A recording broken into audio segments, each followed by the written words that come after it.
ঈদের পর অনেকটাই ক্রেতাশূন্য থাকে রাজধানীর বাজার, এতে দামও কিছুটা কমে যায়। তবে এবার ভিন্ন চিত্র, বাজারে ক্রেতা কম হলেও আলু, পেঁয়াজ, রসুন সহ নিত্যপণ্যের দাম চড়া। ঈদের পর নানা অজুহাতে দাম বেড়েছে কাঁচামরিচের।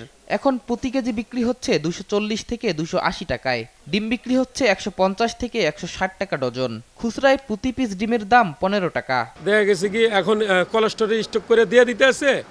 এই কয়দিন পরেই মনে করেন 10-15 দিন পরে মানুষজন আসবে ঢাকা, আবার সরাসরি আবার দাম বাড়িয়ে বিক্রি করব। কিন্তু কারণ বাজার থেকে কিনা হয়, ওখানে কিনা 220 টাকা, ওখান থেকে আসতেছে গাড়ি ভাড়া খরচ 20 টাকা, এই 20 টাকা আমাদের লাভ।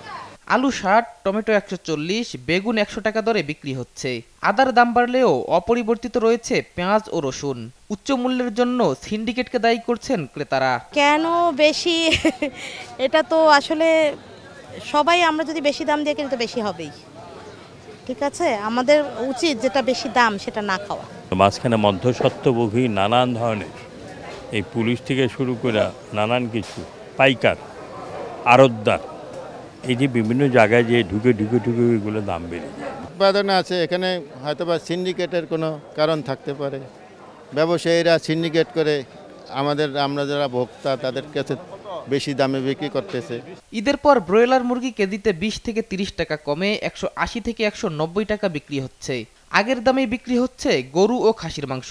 স্বস্তি নেই মাছের বাজারেও। পাঙ্গাস 200 থেকে 220, তেলাপিয়া 220 থেকে 230 ও রুই 350 থেকে 380 টাকায় বিক্রি হচ্ছে। দাম নিয়ন্ত্রণে সিন্ডিকেটের বিরুদ্ধে সরকারের কঠোর পদক্ষেপ চেয়েছে সাধারণ মানুষ। শাহেদুজ্জামান সাকিব, দেশ টিভি, ঢাকা।